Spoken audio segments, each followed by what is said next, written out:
Sir आपने अतीक अहमद पे एक किताब लिखी है, इस पूरे कांड पे, कसारी मसारी। और अभी फिर ये धुरंधर 1, 2 बड़ा डिबेट हो रहा है। सर क्या है ये अतीक अहमद की कहानी?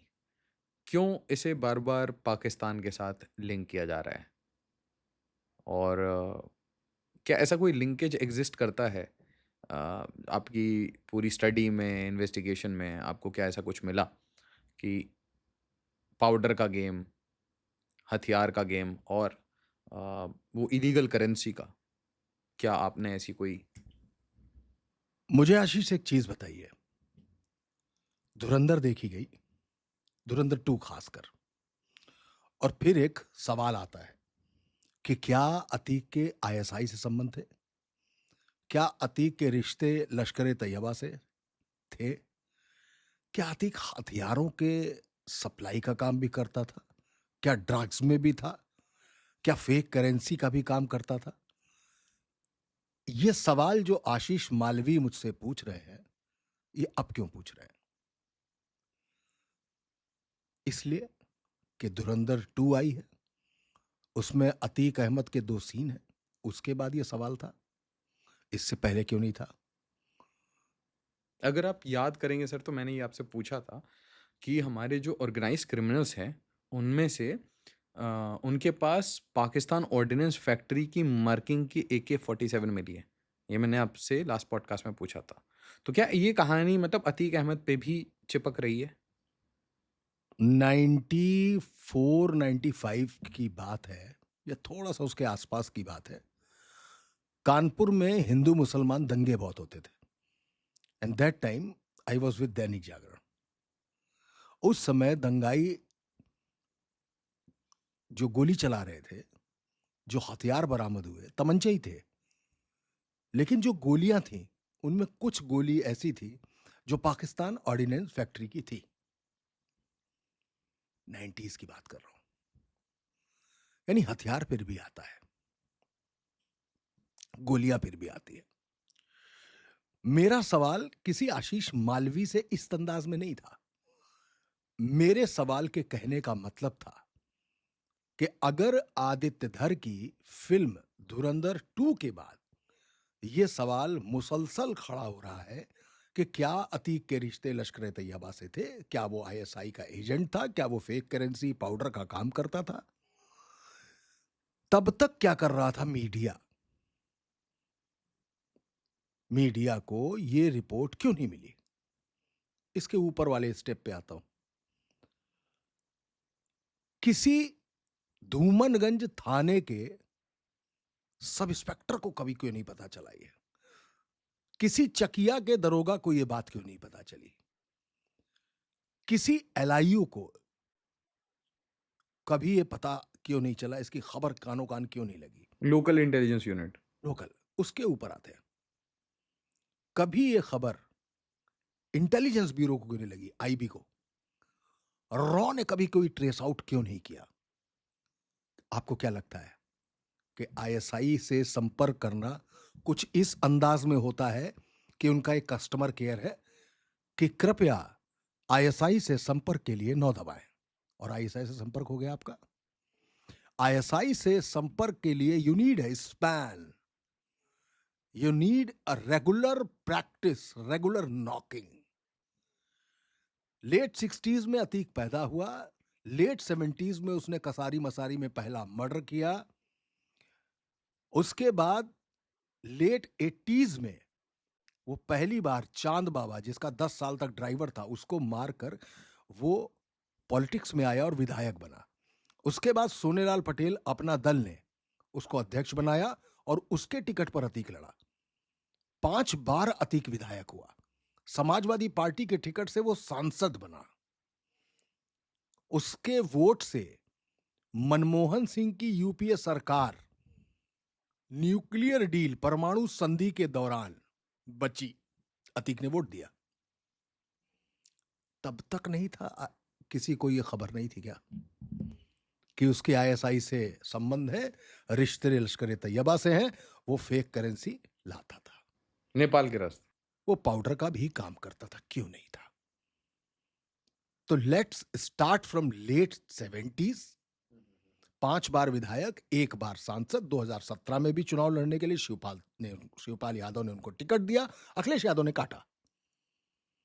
उसने sitting MLA Bahujan Samaj party के राजू पाल को दौड़ा दौड़ा कर 5 किलोमीटर तक गोलियां मारी थी। और जब राजू पाल लगभग डेड था, उसकी बॉडी टेम्पो पे ले जाके हॉस्पिटल ले जाई रही थी, तो हॉस्पिटल जाकर मारा है उसको। जमीन की जो उसकी टाउनशिप थी, उस टाउनशिप का डिजाइन बिगड़ रहा था, इसके लिए एक मदरसा खाली कराना था। मदरसा खाली नहीं हुआ तो अतीक के गैंग ने वहां की 12-12, 14-14, 15-15 साल की बच्चियों के साथ रेप किया। अतीक ने कम से कम 50 से 60 हत्याएं की होंगी। अतीक ने चांद बाबा के गुर्गे हमन और जग्गा को मारकर कसारी मसारी के जंगल में लाशें फेंक दी थी, और दरोगा को फोन करके कहा था, ए दरोगा जी, तनी जाइए और उठा लाइए, वहां पे बॉडी पड़ी है। उस अतीक ने इतना करियर निकाल दिया, और 2023 में मरने से पहले जब उमेश पाल मर्डर केस के वेपन रिकवरी कराने के लिए वो कसारी मसारी के खंडहर में गया, और तब धूमनगंज पुलिस को उसने बयान में यह बात कही कि हां, मेरे आईएसआई से संबंध थे, हां, हथियार हम लेने गए थे। अशरफ ने कहा था, हम गए थे, ड्रोन से हथियार आए थे। 2023 में लेट 60s में पैदा, लेट 70s में पहला मर्डर, लेट 80s में पहली बार विधायक, और 2017 तक 5 बार विधायक, 1 बार का सांसद। इतना ब्रूटल क्रिमिनल, इतना बड़ा दरिंदा, रावण यजीद। उस अतीक के बारे में सिपाही से लेके रॉ तक को नहीं पता चला कि वो आईएसआई का एजेंट था। यानी सवाल एजेंसीज पर है। वो 2023 में, और उसके अगले दिन मार दिया गया। वो तभी पता चला, उससे पहले क्यों नहीं पता चला? और एक फिल्म आएगी, जिस फिल्म को जब आप देखेंगे तो उसमें लगभग 70-80 सेकंड का एक डिस्क्लेमर है। इस कहानी के सभी पात्र काल्पनिक हैं। इस कहानी का किसी भी जीवित या मृत व्यक्ति से कोई संबंध नहीं है। दर्शकों को सख्त हिदायत दी जाती है कि वो अपने विवेक का इस्तेमाल करें इस फिल्म को देखते वक्त। जिसे हम अतीक बता रहे हैं, वो फिल्म में आतिफ है। हमने उसको 2016 में मार दिया। हमने उसे 2016 में मारा जब, तो वो इलियास यानी इकबाल से बात कर रहा था, जो कि उससे पहले भी मर चुका था। और तब खनानी के थ्रू नेपाल के रास्ते 60,000 करोड़ रुपए की फेक करेंसी भेजी जा रही थी। तो उत्तर प्रदेश विधानसभा का वो दृश्य नहीं याद है क्या, जब योगी आदित्यनाथ ने अखिलेश यादव के जवाब में कहा था कि इस माफिया को, इस अतीक अहमद को मिट्टी में मिला देंगे? तो वो योगी आदित्यनाथ क्यों नहीं है उस फिल्म के डिटेल में? क्यों नहीं पता लगा इतने सालों तक, 60s से लेके 2023 तक, किसी एजेंसी को, किसी पुलिस वाले को, किसी नेता को? कैसे सांसद? राहुल गांधी की सदस्यता जा सकती है, आजम खान की सदस्यता जा सकती है, उसके बेटे की सदस्यता जा सकती है, तो एक आईएसआई एजेंट की सदस्यता कैसे नहीं जा सकती है? एक छोटा सा किस्सा बताता हूं। बिहार के एक डीजीपी थे, डीपी ओझा। डीपी ओझा ने शहाबुद्दीन के लिए एक रिपोर्ट तैयार की और लिखा उसमें कि शहाबुद्दीन के आईएसआई से संबंध है। लिखा, क्या हुआ उस रिपोर्ट का? Rabri Devi was chief minister that time. उन्होंने रिपोर्ट ट्रैश की और डीजीपी डीपी ओझा को उनके पद से हटा दिया। अतीक की जिंदगी में तो ऐसा भी कोई केस नहीं हुआ कि कभी कोई रिपोर्ट आई हो और इस रिपोर्ट के खिलाफ किसी नेता ने उसको बचाने की कोशिश की हो। अतीक शैतान था, यजीद था, रावण था, दरिंदा था, कातिल था। उसके खिलाफ 250 मुकदमे थे। 11 जजेस ने उसके खिलाफ सुनवाई की, लेकिन सुनवाई करने से इनकार कर दिया और 12वें जज ने उसे बेल दे दी। वो कौन सा सिस्टम था कि अगर अतीक इतने दिनों से आईएसआई के संबंध में था, तो क्या कृपया आईएसआई से संपर्क के लिए 9 दबाएं वाले सिस्टम से एक बार में आ गया था क्या? वो क्यों नहीं आई? कोई डीपी ओझा यूपी में क्यों पैदा नहीं हुआ? और अतीक के मरने के बाद सरकार, सरकार का नुमाइंदा, किसी पुलिस अफसर या किसी ने आज तक ये रिपोर्ट पब्लिक क्यों नहीं की? ये बयान क्यों नहीं दिया कि जो अतीक मारा गया है असल में आईएसआई का एजेंट था? आज तक किसी का ऑफिशियल बयान है इसमें? और इसके बयान वाले दिन, अगर मैं गलत नहीं हूं, तो जिस दिन बयान दिया उसी दिन मार दिया गया वो। तो क्या कहा जाए? हम एक फिल्म का इंतजार कर रहे थे, जिस फिल्म में आतिफ था, जो आतिफ फेक करेंसी वाले मसले पर मार दिया गया। तो क्या उस फिल्म के बाद ही इस देश की एजेंसी से लेकर धूमनगंज थाने के सिपाही तक को तभी पता लगा? क्या आशीष मालवी को तभी पता चला? क्या पत्रकार, अखबार, डिजिटल, टेलीविजन, क्या किसी को नहीं मालूम थी ये बात? क्या कभी किसी नेता को नहीं मालूम थी? अब सवाल आता है कि जिस अतीक अहमद को राजूपाल के हत्याकांड से सबने बचाया, जिस अतीक अहमद को मदरसा कांड से सबने बचाया, जिस अतीक अहमद को न जाने कितनी हत्याओं के लिए पुलिस सिस्टम ने बचाया, सरकारों ने बचाया, क्योंकि सरकारें उसकी जेब में थी। मैंने आपको नाम गिना दिए। अपना दल, कांग्रेस। कांग्रेस क्यों? सलीम शेरवानी, अशोक वाजपेयी उसको बैक करते थे, जो कि चांद बाबा के बैकर थे। और चांद बाबा कांग्रेस से टिकट लग रहा था जब निर्दलीय अतीक ने हराया। कौन सोनीलाल पटेल? कौन अपना दल? कौन? अनुप्रिया पटेल के पापा। कौन अनुप्रिया पटेल? जो पिछली 3 मोदी सरकारों में मंत्री पद पे है। मेरी बात समझ रहे? अपना दल का डायरेक्ट रिलेशन रहा अतीक अहमद से। समाजवादी पार्टी का भी रहा, वोट लिया तो कांग्रेस का भी रहा।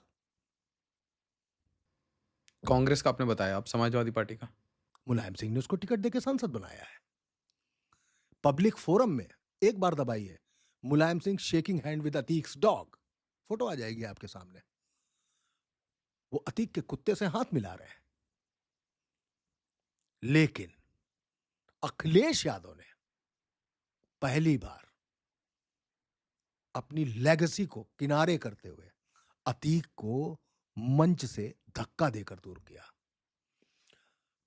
यादव फैमिली में जब डिफ्लेक्शन चल रहा था और अखिलेश यादव को राष्ट्रीय अध्यक्ष के पद से जब मुलायम सिंह ने हटाया, तब शिवपाल सिंह टिकट बांट रहे थे 2017 के चुनाव की। तो शिवपाल ने अतीक को टिकट दिया। लेकिन जब राष्ट्रीय अध्यक्ष फिर रीइंस्टेट हो गए अखिलेश यादव, तो उन्होंने अतीक का टिकट काट दिया। तो कौन सा वो दल है जिसने अतीक का साथ नहीं दिया?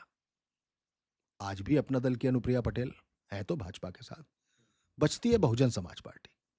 तो अतीक, उमेश पाल के मर्डर के बाद अतीक की पत्नी को मेयर का टिकट इलाहाबाद से मायावती ने दिया था।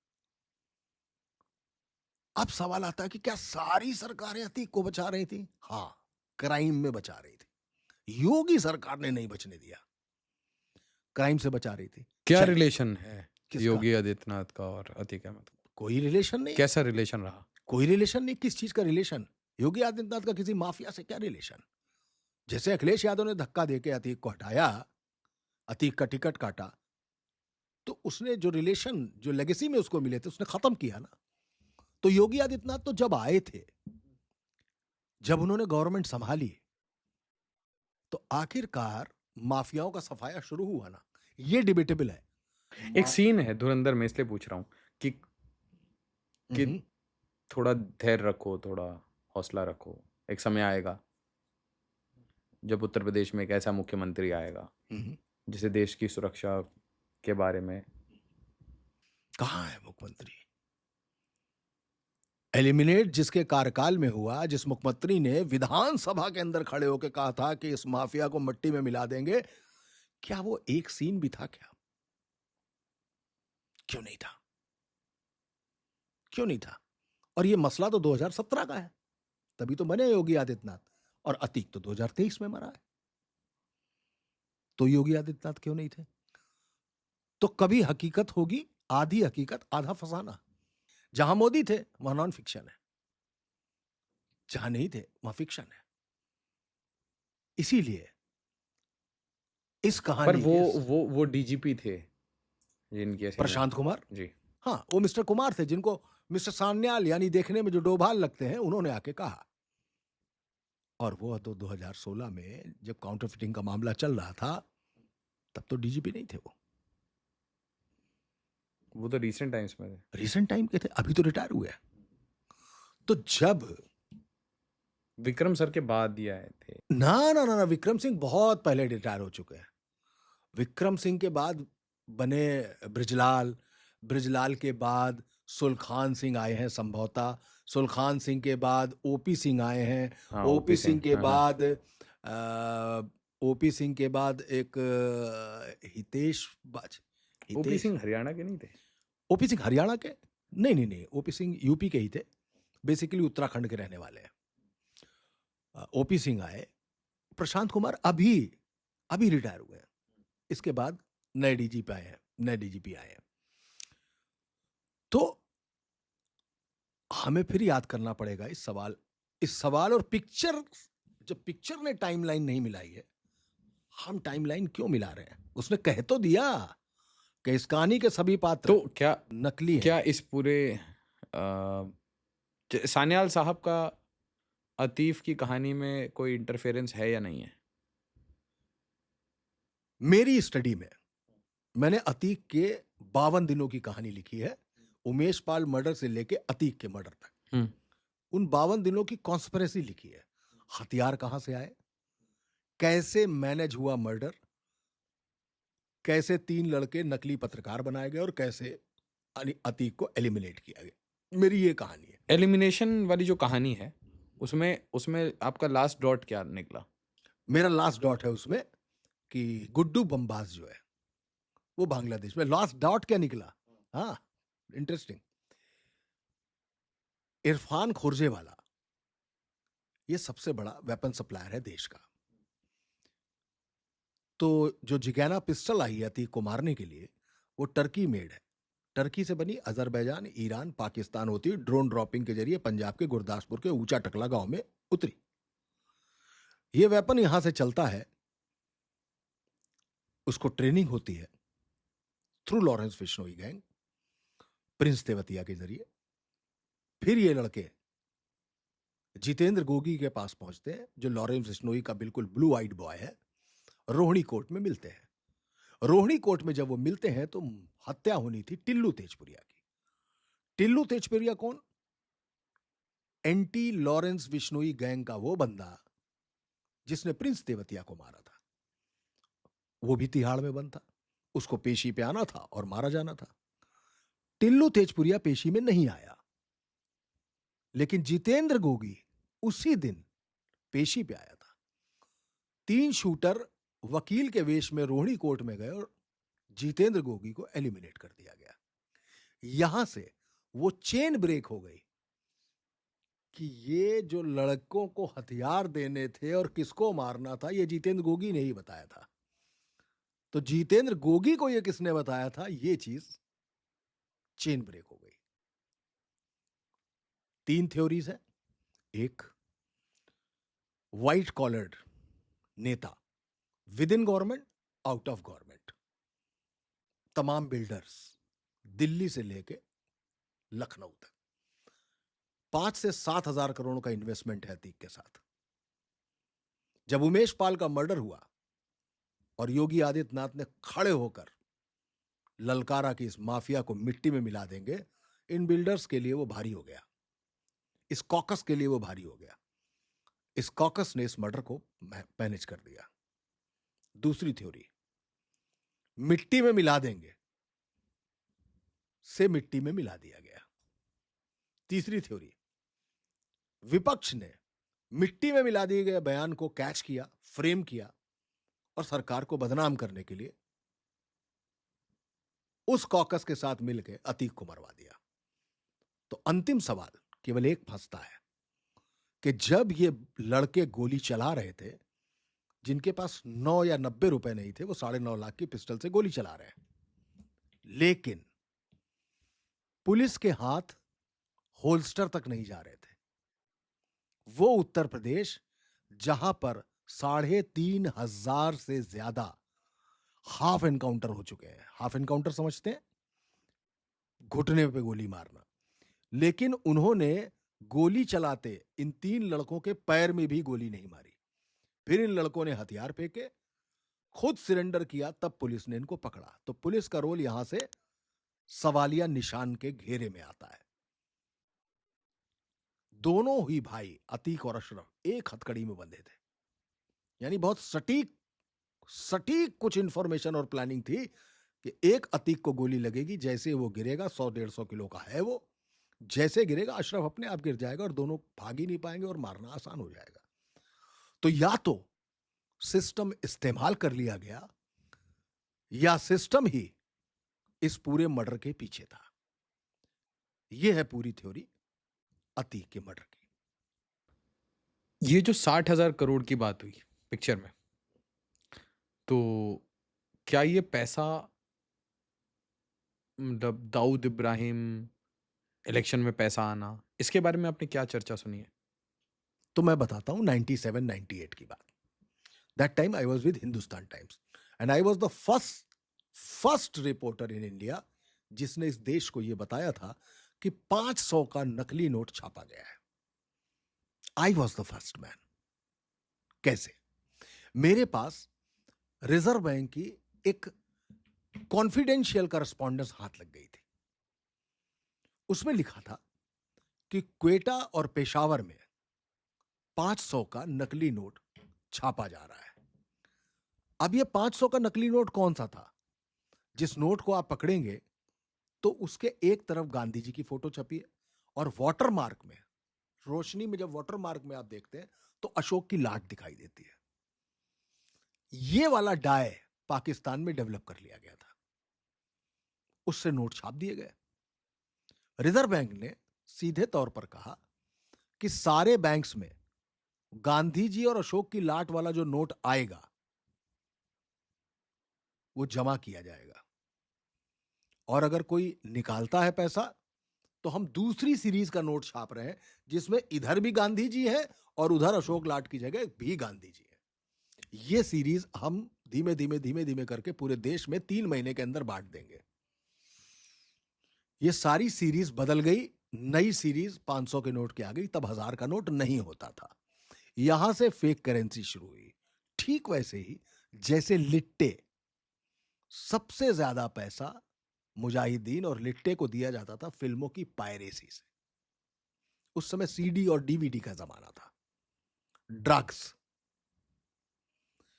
बूचड़ खाने, कैश पेमेंट, इन सारी चीजों को नोटबंदी के लिए बंद किया गया। हां, ये पैसा पाकिस्तान से छपकर आता था, क्योंकि मैं वो रिपोर्टर हूं जिसके हाथ में रिजर्व बैंक का वो कॉन्फिडेंशियल करस्पॉन्डेंस था जिसमें लिखा था कि ये सारे नोट क्वेटा और पेशावर में छापे जा रहे हैं। उत्तर प्रदेश में सबसे पोरस बॉर्डर अगर कोई है, दैट इज नेपाल। सबसे सही रास्ता, सबसे सटीक रास्ता है उत्तर प्रदेश में घुसने के लिए, इवन उत्तराखंड तक घुसने के लिए है बिहार भी। दूसरा रास्ता है बांग्लादेश। बांग्लादेश के जरिए भी ये चीजें आ सकती हैं। तो जितनी ये आतंकी ट्रेनिंग, ये फेक करेंसी, ये हथियार, ये सब आते हैं, इनको 2 जगहों से एंट्री मिलती है अगर वो पाकिस्तान स्पॉन्सर्ड है तो, एक नेपाल और एक बांग्लादेश। तो हां, ये पैसा आ रहा था। हां, पॉलिटिकल पार्टीज के बाद बहुत सारा पैसा था। उस पैसे को खत्म करने के लिए नोटबंदी की गई, लेकिन उसमें आतंकवाद को भी जोड़ा गया। और जो पैसा वापस आया वो 98 पॉइंट समथिंग करके आया, 99.8 समथिंग करके आया। और बाकी जो पैसा था, इसीलिए रिजर्व बैंक ने कभी आंकड़ा दिया नहीं, कभी दिया नहीं वो आंकड़ा कि हमारे पास कितनी करेंसी जमा हुई। अब मैं आपको यहाँ पे एक कहानी बताता हूँ। एक सलीम की कहानी बताई थी मेजर सप्रू ने पॉडकास्ट में। उन्होंने कहा एक सलीम को बस एक वो चाहिए था, वॉकमैन। तो मैं गया सलीम के पास, उसके कमरे पे, तो एक पूरा बक्सा जो होता है, लोहे का बक्सा, उसने ऐसे खोला और ऐसे बंडल मेरे तरफ फेंक दिया। तो मैंने पूछा, "सलीम, इतने पैसे कहाँ से लाए हो? बैंक लूट के आए क्या? मेरे को भी फँसवाएगा?" हैं? कह रहे, "ये तो फेक लग रहा है मेरे को।" कह रहे, "आप दो, पूरे वैली में चलेगा।" ये कब की बात है? This is 2000s। मैं 97 की बात बता रहा हूँ आपको। पहली बार जो रिजर्व बैंक ने सीरीज बदली है वो 97 में। फेक करेंसी का मसला तो इसका मतलब इधर इलेक्शन में भी आ रहा है, उधर कहीं भी आ रहा है। भाई वो 500 का नोट हुँ। आपको 300 रुपए में मिलता है। अच्छा, अच्छा, अच्छा। वो 500 का नोट आपको 300 रुपए और में इससे मिलता पाकिस्तान भी पैसे ऑब्वियसली इससे बनाता है ना पैसे, मतलब है। भाई ₹0 का उसको। भाई हमने आतंकियों को भेजा, हमने नोट, किसी नोट की सिल्वर लाइन पर सवाल खड़ा कर दीजिए, उस देश में अपने आप डी-एस्टैब्लिशमेंट शुरू हो जाता है।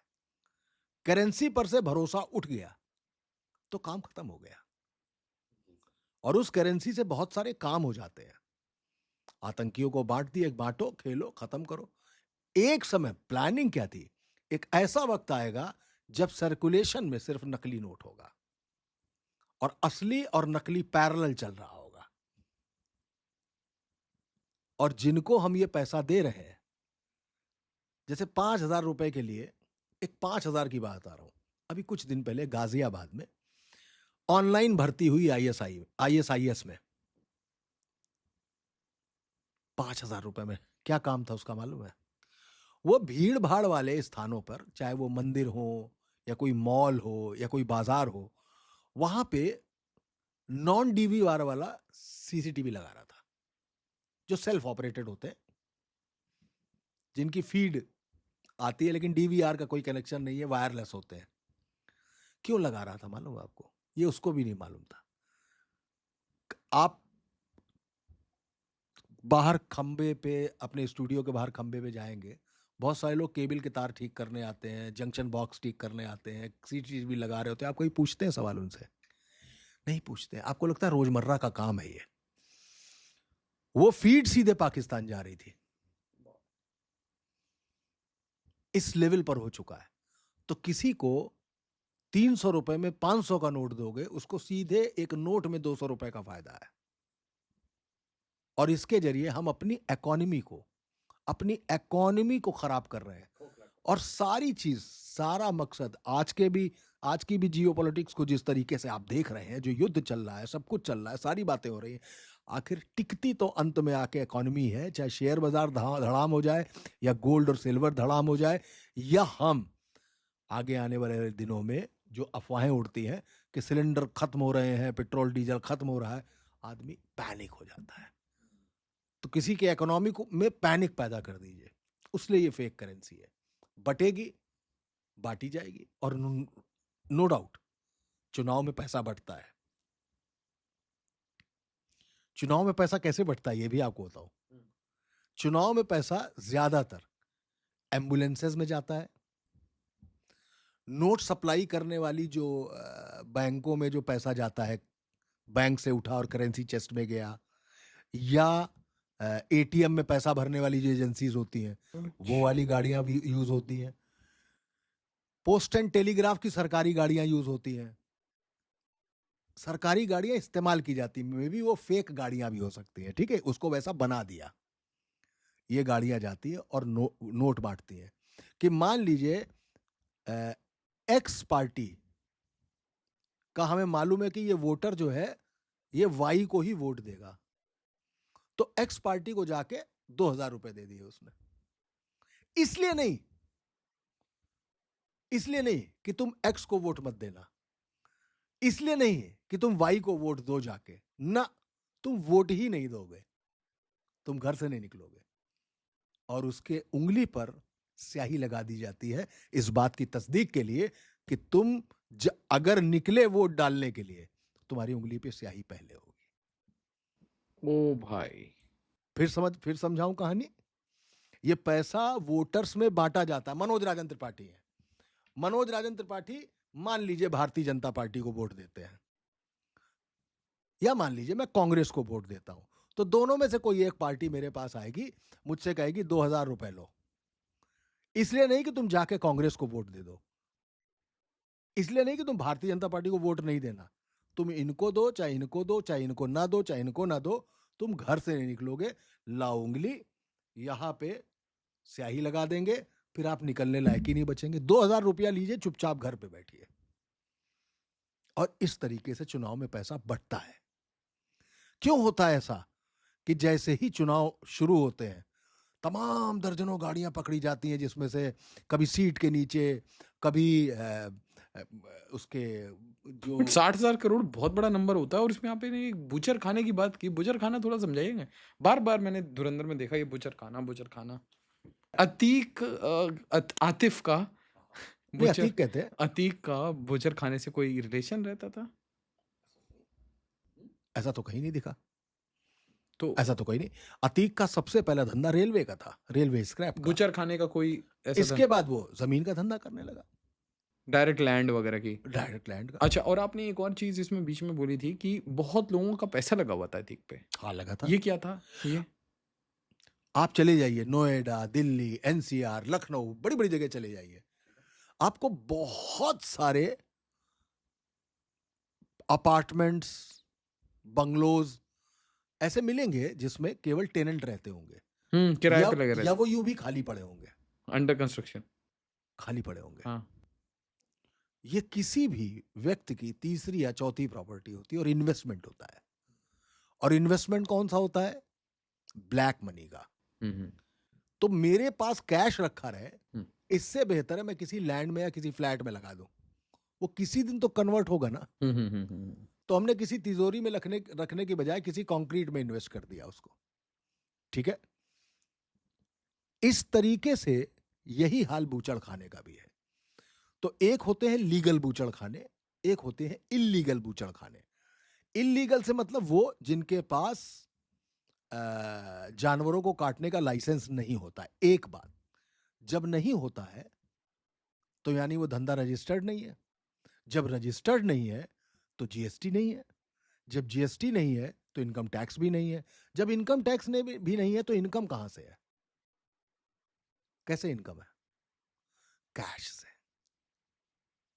कैश की इनकम है, और वो कैश की इनकम फ्लो करती है मार्केट में अपने आउटफिट्स को मदद देने के लिए, कि जाना बिजन फिशरीज में चले जाना, या फलाने फूड्स में चले जाना, वहां पर ये पैसा रखा तुमको मिलेगा, क्योंकि बड़े बड़े गोदाम होते हैं, बड़े बड़े वो सब होते हैं, उनमें से वो पैसा अपने आउटफिट्स को बांटा जाता है।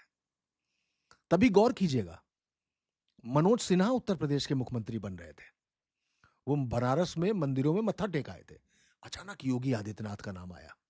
अगेन आई एम सेइंग, मैं उस समय नेटवर्क 18 का एडिटर था, नाम चल रहे थे, अचानक मेरे पास एक आईएएस का फोन आया, बहुत बेहतरीन आईएएस है वो। उसने कहा कोई नहीं बन रहा, योगी आदित्यनाथ बन रहे हैं, और कहीं नाम नहीं था योगी आदित्यनाथ का। फिर दो बड़े ठाकुर नेताओं के फोन मेरे पास आए, उन्होंने भी मुझसे यही बात कही। मैंने सारी खबरें उतरवाकर लिख दिया, योगी आदित्यनाथ होंगे उत्तर प्रदेश के मुख्यमंत्री। बाकी चैनल कंफर्म करने में रह गए। हमने 2 घंटे तक खबर चलाई, और बाद में डिक्लेयर किया गया कि योगी, पार्टी ने डिक्लेयर किया, अनाउंस किया कि योगी आदित्यनाथ उत्तर प्रदेश के मुख्यमंत्री होंगे। लेकिन विश्वास मानिएगा कि जैसे ही मेरे फैसले पर नेटवर्क 18 पर जब खबर चली कि योगी आदित्यनाथ उत्तर प्रदेश के मुख्यमंत्री होंगे, उत्तर प्रदेश में 2 काम हो गए। ताबड़तोड़ पुलिस ने पूरे उत्तर प्रदेश में ऑपरेशन मजनू चला दिया। मजनू समझते हैं? जो लड़के सड़क पे घुमा करते हैं, कॉलेज के बाहर लड़कियों की छेड़छाड़, ये करना वो करना, ये सारी जो छेड़छाड़ करते हैं, इनको मजनू बना के जेल में डाल दिया जाता है। एक ऑपरेशन ये चला, और दूसरा, जितने भी इल्लीगल बूचड़ खाने थे वो ताबड़तोड़ ताला लग गए उन पे, ताबड़तोड़। अभी मुख्यमंत्री की घोषणा पार्टी ने की ही नहीं है, केवल मनोज राजन त्रिपाठी ने खबर चला दी है। इतने पर बूचड़ खाने बंद हो गए। फील, सोचिए जरा, बूचड़ खाने की कमाई कितनी होती होगी। Number 2, mining. माइनिंग एक ट्रक में 1 किलो मोरंग या बालू आती है, उस ट्रक में 2 किलो भरा हुआ है। तो 1 किलो बालू जमीन से आपने एनजीटी की रोक को किनारे करते हुए नदी से ज्यादा खोद ली। आपने पर्ची सरकारी रेवेन्यू आपने 1 किलो का दिया, 2 किलो रखा। और अगर आप पर्ची 1 किलो भी नहीं रखना चाहते, नहीं, ओवरलोडिंग का पैसा आपने बचाया। और जब आप ओवरलोडिंग कर रहे हैं तो आप एक्चुअली सरकारी पर्ची कटाएंगे ही नहीं। और वो जो बाजार में आपको 100 रुपए किलो की बालू मिली है या मोरंग मिली है, वो आप मार्केट में 200 रुपए किलो बेचते हैं। यहां से आता है पैसा। माइनिंग, इलीगल माइनिंग, इलीगल बुचरीज, बूचड़ खाने, कसाईवाड़ा, वहां से ये पैसा आता है। इन सब जगहों पर यह पैसा सबसे ज्यादा खपाया जाता है। शराब का धंधा, हरियाणा की शराब क्योंकि सस्ती बिकती है, दिल्ली की शराब क्योंकि वहां दिल्ली में हरियाणा की शराब भी आती है, यूपी बॉर्डर क्रॉस करके भी शराब दी जाती है, बिहार बॉर्डर क्रॉस को भी बंदी के बावजूद शराब बेची जाती है। जितनी शराब आती है ये स्मगल्ड होती है। 100 की कीमत 300 में बिकती है, क्योंकि चोरी की होती है तो 1000 की भी बिकती है। ये सारा पैसा कहां जाता है? ये सारा पैसा ऐसे ही इन्वेस्ट होता है, ऐसी ही चीजों में लगाया जाता है। मैं ये नहीं कह रहा हूं कि 100 में 100 रुपया केवल आतंकवाद पे लगा दिया जाता है या आउटफिट्स पे लगा दिया जाता है, लेकिन एक गुंजाइश है कि 100 रुपए में 40 रुपया ऐसे आउटफिट्स को पालने पोसने के लिए लगाया जाता है। तो वो जो 60,000 करोड़ आ रहा था, वो आंकड़ा कितना था, दैट आई डोंट नो। वो 60,000 था, 50,000 था या 80,000 करोड़ था, दैट आई डोंट नो। लेकिन फिल्म की जिस तरीके से रिसर्च मैंने देखी है, वो रिसर्च में टाइमलाइन जरूर ऊपर नीचे हो सकती है, लोग मरे और जटे जैसे भी हो सकते हैं, लेकिन फैक्ट्स काफी कुछ है जिनको फिक्शनलाइज करके कायदे से दिखाया गया है। और ये जो बात थी कि अतीक की बिजनेस की हालत खराब हो गई, कमर टूट गई डिमोनेटाइजेशन से, ये अतीक कहाँ? के बिजनेस की हाँ, डिमोनेटाइजेशन से किसके बिजनेस की कमर नहीं टूटी है? जो भी ब्लैक का धंधा कर रहा है, अब तो उसके पास चाहे एक थैले में पैसा रखा हो, एक बोरे में रखा हो, एक गोदाम में रखा हो, या 75 बीघे खेत में ढक के रखा हो त्रिपाल से, सब बेकार हो चुका है ना। सबके धंधे की कमर टूट चुकी थी। ऐसा कोई एविडेंस देखा आपने? नहीं, ऐसी कोई ऐसी बात? नहीं, अवैध संपत्तियां बहुत है, बेनामी संपत्तियां अतीक की बहुत है, जिनमें से सारी संपत्तियां, चूंकि 20 करोड़ से ऊपर का मामला है, ईडी के मामले हाथ में भी है, गैंगस्टर में यूं भी गैंग का जो लीडर है उससे लेकर उसके परिवार वाले, उनकी सारी संपत्तियां, प्लस उनके साथ रहने वाले की ड्राइवर के नाम पे संपत्ति है, खाना बनाने वाले के नाम पे भी संपत्ति कितना ले बड़ा ली। साम्राज्य था ये? अतीक का हाँ, होगा 8-10 हजार करोड़ का होगा। क्या? हाँ हाँ, इतना होगा। Billion dollar? हाँ हाँ, 5,000 करोड़ 6,000 करोड़ का तो इन्वेस्टमेंट ही है सबका, लैंड्स में, तमाम सारी चीजों में होगा ही, उसमें कौन सी बात है। अरे सर, एक्चुअली क्या है कि आपकी दादी को आपकी परदादी ने इतने मोटे मोटे पैर में पहनने वाले कड़े दिए होंगे, पायल दी होगी, या हाथ में पहनने वाले कड़े दिए होंगे सोने के। अगर वो कड़े आज भी आपकी परदादी से दादी ने, दादी से मम्मी ने, और मम्मी ने आपकी बहू को अगर दे रखे हैं, वो सोने के कड़े कितने के हो गए? 10-10 करोड़ हो गए। तो जो लैंड जबरन ली गई है, जो लैंड इलीगल छीनी गई है, जिस लैंड की कीमत 50 करोड़ रुपए है, अगर किसी से 2 करोड़ में लिखा ली गई है तो 48 करोड़ का तो यूं भी लाभ है। तो ऐसे ही साम्राज्य बनता है। तो एक मोटा माटी अनुमान मेरा यह है कि 5-7 हजार करोड़ की तो संपत्तियां होंगी अतीक की। सिविल लाइंस में कितनी संपत्तियां हैं, कौशाम्बी से लेके और इलाहाबाद के आस पास बाहर कितनी जमीनें हैं अतीक के पास। क्या कभी कोई वो भी किया, क्या कोई प्रोजेक्ट भी बनाया क्या? नहीं, हाँ, वो बनाया था अपनी हाउसिंग, मेरे ख्याल से एलिना सिटी के चक्कर में तो मारा गया उमेश पाल। क्या था? एक्चुअली ऐसा है, गंगा का कछार होता है जहां से पानी उतर जाता है, वो बहुत रेलवे स्क्रैप बंद हो चुका था, लालू यादव जब रेल मिनिस्टर थे तो उन्होंने रेलवे के स्क्रैप का धंधा ये कहा कि मोटे स्क्रैप से रेल के पहिए बनेंगे, तो स्क्रैप का धंधा बंद हो गया। और अतीक की रंगबाजी चलती थी, क्योंकि रेलवे का सबसे बड़ा केंद्र इलाहाबाद ही था, वहीं पे होता था। अतीक के झंझट की वजह से रेलवे को वो पूरा धंधा झांसी शिफ्ट करना पड़ गया। अब अतीक के पास इतना बड़ा गैंग चलाने के लिए पैसे नहीं थे। Then he started land grabbing, भूमाफिया हो गया वो, जमीनें छुड़ाने लगा, जमीनें कब्जा करने लगा। तो उसने एक एलिना सिटी बनाई थी, अगर मैं गलत नहीं हूं तो एलिना सिटी नाम है उसका। उस एलिना सिटी के बीच में एक मदरसा आ रहा था, जो मदरसा उस टाउनशिप की डिजाइन बिगाड़ रहा था। उस टाउनशिप की डिजाइन को ठीक करने के लिए मदरसा खाली करने के लिए कहा गया। मदरसा खाली नहीं किया गया तो वहां पे जो बच्चियां पढ़ती थी उनके साथ बलात्कार हुआ। ठीक, उमेश पाल राजू पाल का के मर्डर का चश्मदीद गवाह था। ठीक है, उमेश पाल होस्टाइल हुआ अतीक के कहने पे, पैसे लेके, फिर अतीक के लिए ही काम करने लगा। अब अतीक जब योगी आदित्यनाथ से थरथरा कर, डर कर, दहशत में आकर उत्तर प्रदेश से भागे गुजरात, देवरिया जेल में बंद थे। जब ताबड़तोड़ यूपी में एनकाउंटर शुरू हुए तो अतीक भागे साबरमती, मुख्तार भागे पंजाब।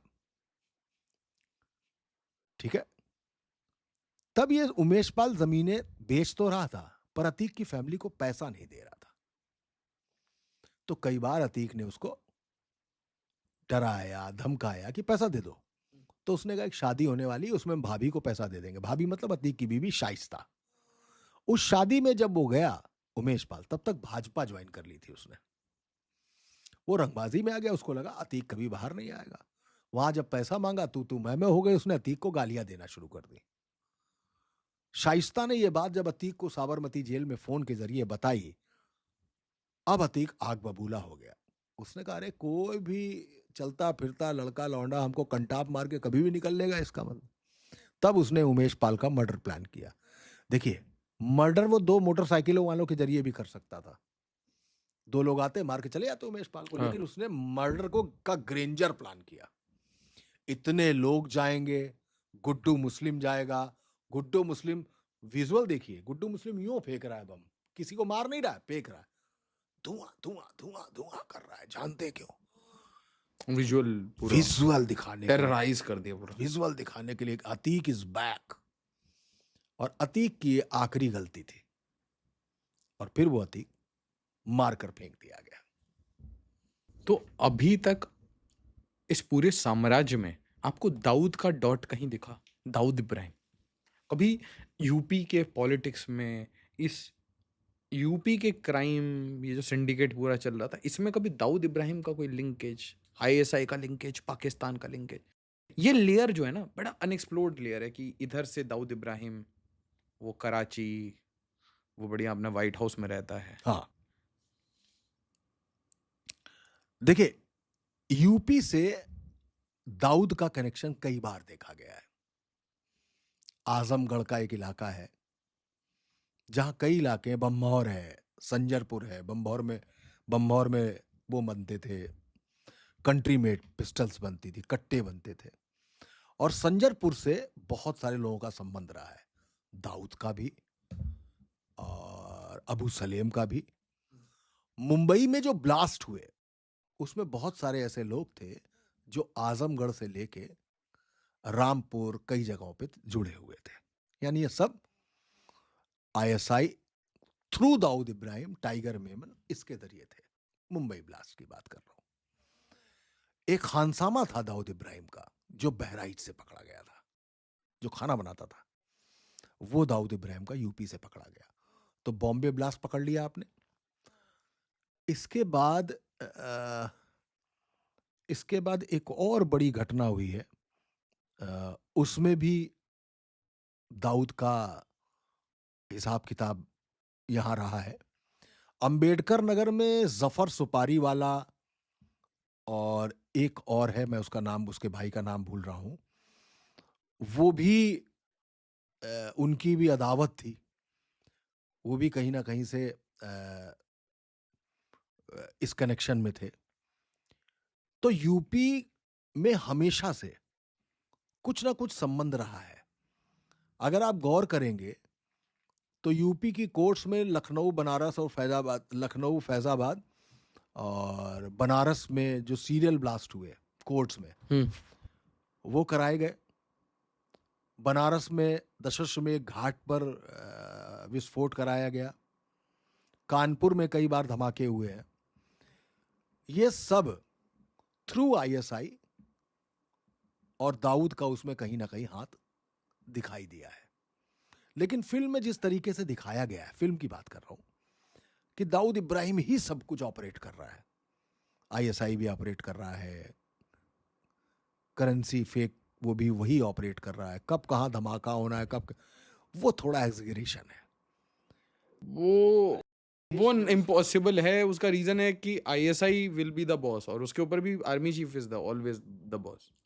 मुझे ये बताइए, इस देश में कौन सी ऐसी चीज है जिसके लिए पूरे इस देश को दीवानगी की हद तक पागलपन है? कौन सी चीज है? क्रिकेट। क्रिकेट में दीवानगी किस हद तक पागलपन में तब्दील होती है? क्रिकेट आपने बता दिया। और क्रिकेट में कौन सी दीवानगी है जो सबसे बड़ी है? जब भारत पाकिस्तान का मैच हो रहा होता है, हाँ। हम पाकिस्तान को मार रहे होते हैं, गिरा रहे होते हैं, एक्चुअली अपने मन में। हाँ, घसीट घसीट के मारते हैं। इसके बाद ये थ्रस्ट है। इसके बाद तीसरा थ्रस्ट है दाऊद इब्राहिम। जिंदा है यार कि नहीं है, मर गया क्या? वो दाऊद इब्राहिम, तीसरा थ्रस्ट। चौथा और बड़ा थ्रस्ट पाकिस्तान। ओफो, ऑपरेशन सिंदूर और पहलगाम के बाद तो पाकिस्तान मतलब जबरदस्त थ्रस्ट है कि क्या ना कर डाले। और गुस्सा जायज भी है, इसमें कोई दो राय नहीं है। ये तीन साल्ट मिलते हैं, इसमें दाऊद भी जुड़ गया, इसमें पाकिस्तान भी जुड़ गया। अब इसमें बची दिल्ली और यूपी की टेरिटरी। बॉलीवुड में दिल्ली यूपी टेरिटरी जिसने जीत ली, उसने बॉलीवुड जीत लिया। वो दिल्ली यूपी टेरिटरी जो है, उसके लिए क्या बनता है? उसके लिए एक ऐसा सनसनीखेज मर्डर जो ऐसा दुनिया ने पहले कभी नहीं देखा, अतीक का। वो वैसा वीडियो ही नहीं देखा, लाइव टेलीकास्ट ही नहीं देखा, वो पर्सनालिटी ही नहीं दिखाई जिसमें पौने 200 मुकदमे हो किसी के ऊपर, हत्या और सब चीजों के। वो ऐसा कैरेक्टर जिसके जज सुनवाई ही नहीं करते थे। वो ऐसा जो इतने लोगों को मार चुका हो। वो दिल्ली यूपी टेरिटरी का सबसे बड़ा कैरेक्टर दिखाई दिया, आतिफ यानी अतीक अहमद। ये सारे थ्रस्ट, ये सारे साल्ट जोड़कर दिल्ली यूपी टेरिटरी को भी सेट करते हुए फिल्म में एक एंगेजमेंट फार्मिंग भी हुई है। हम वीडियो बनाते हैं, हम रील मैन बनाते हैं, हम एक ट्वीट लिखते हैं 4 लाइन का, और ये गौर करते हैं कि इसमें एंगेजमेंट कैसे आएगा। तो एक फिल्म बनाने वाला जिसमें सैकड़ों करोड़ रुपया जिसका लगा हो, वो भी एंगेजमेंट तो बनाता है, टीजी तो तय करता है ना अपना कि इतना टीजी होगा मेरे पास। तो वो इन सारी चीजों को लेके, वो दाऊद को लेके, वो अतीक को लेके, वो पाकिस्तान को लेके, उस सब चीजों को लेके एक पूरा थ्रस्ट बना। और उस धुरंधर ने बहुत सारे सवाल खड़े कर दिए कि दाऊद क्या इस लेवल पर ऑपरेट करता है? क्या अतीक अहमद के आईएसआई और लश्कर तैयबा से संबंध थे? ये सारी बातें छेड़ दी। ये है दाऊद। हाँ, कनेक्शन थे उत्तर प्रदेश में, उसके सेल्स थे, उसके लोग थे जो अलग अलग कांड में शामिल रहे। बड़ा साम्राज्य है। आप 5 से 7 हजार करोड़, बूचर खाने, हाँ, प्रॉपर्टी, दूसरे लोगों का पैसा। अरे 200-400-500 करोड़ तो यहाँ छोटे मोटे व्यापारियों के हैं, क्या बात करते हैं आप? 200-400-500 करोड़ के मतलब, मुझे लगता है कानपुर का एक बिराना रोड लखनऊ को 2 बार खरीद लेगा, केवल एक बिराना रोड। इतना पैसा है वहां पे। तो एक अतीक के पास इतनी जमीनें, इतना माल, इतनी वसूली, इतनी रंगदारी नहीं होगी? होगी।